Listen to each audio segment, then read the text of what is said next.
Throughout history, stories of grand wizards, evil witches, and mythical sorcerers have touched the covers of books and tongues of artists all over the world.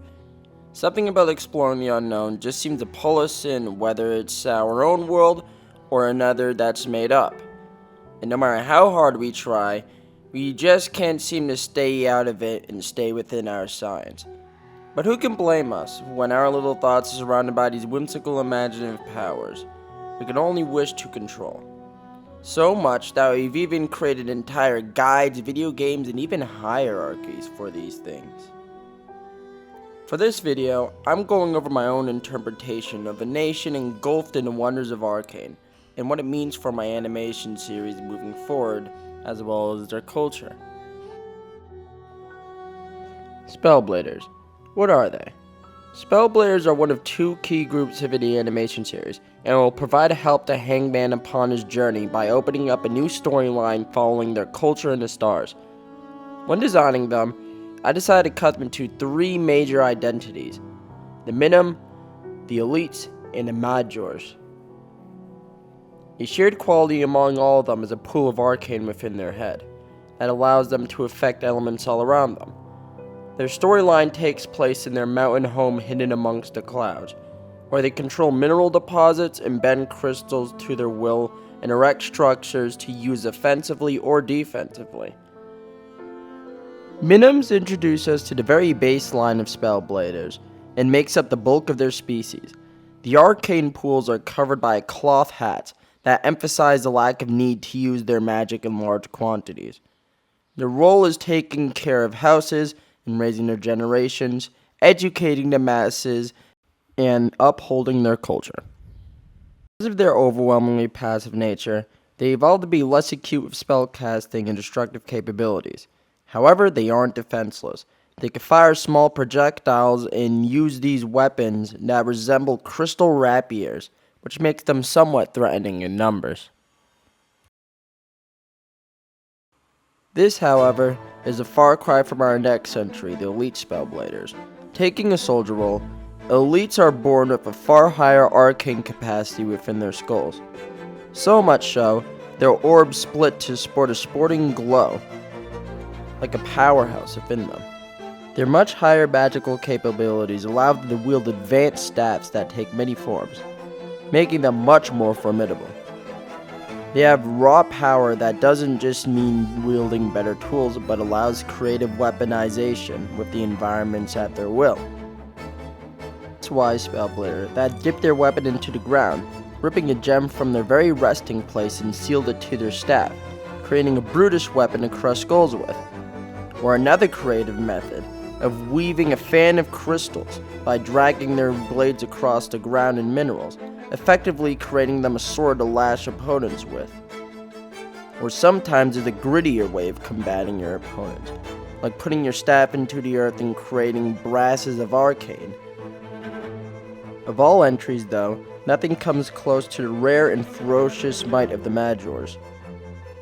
A sacred and very small group of Spellbladers only loyal to a throne lost in time, being the only wielders of a special, pure, unpredictable source called Golden Arcane.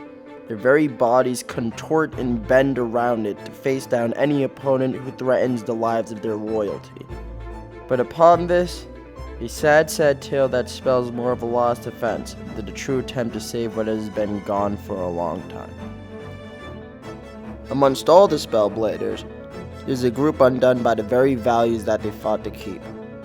Pried away from Alliance the very night the stars fell, meet the Jaspers. While not much is shown, Jaspers are a tall northern subclass of Spellbladers that left their home in search for a more peaceful future for their kind. For when their leader was kidnapped as a baby, they vowed vengeance upon the false star. Under all the suffering, forgetting their ways of the ground elements, they instead turned to ice and took to lulling oysters from their resting place deep within the tundras of their home, using these as an arcane seal to expel icy great pillars, frosted breath, and catalysts for traps and sharp rotating structures to engulf all who disturb their peace. all under the guidance of the Knight of Slender, who cast upon a blizzard to the mountain ranges they wander, waiting once more in deep anger and hatred, waiting for the false star to rise once more.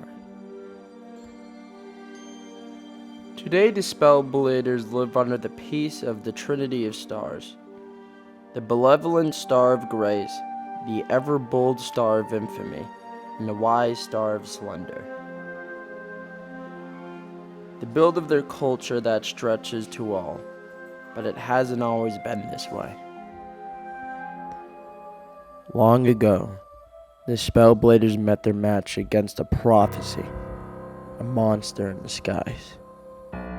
A great blinding force of heavenly light that threatened to scorch their earth and bring down divine beings to take their place. The false star rose upon them. Of many battles, in the final hours, the Spellbladers looked past their land to seek help from their great dragon sisters, Maya the Golden and Brynhilda the Allfeller. Upon their ire they beg, asking for their children to fight for them. What followed was a fierce clash between Brynhilda and the greatest of Spellbladers, where victory was set upon them. Feeling almost betrayed, Maya gives her children a blessing, and together they move out to fight the false star. Ahead was only ruin. Fighting under the last standing Star of Slender, the false star scorched the dragons and melted all blades, but barely they were able to fell the unholy light beyond them.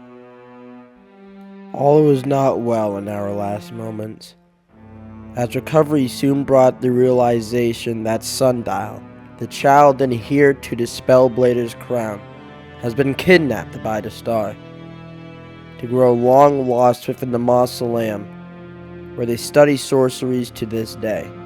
And with this boar is our first beholder of the medallion, and target for the animation series, Sundial, child of the false star.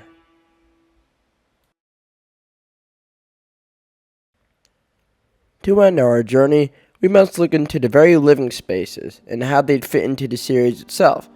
For this, my designs are simple and fitting for their duties.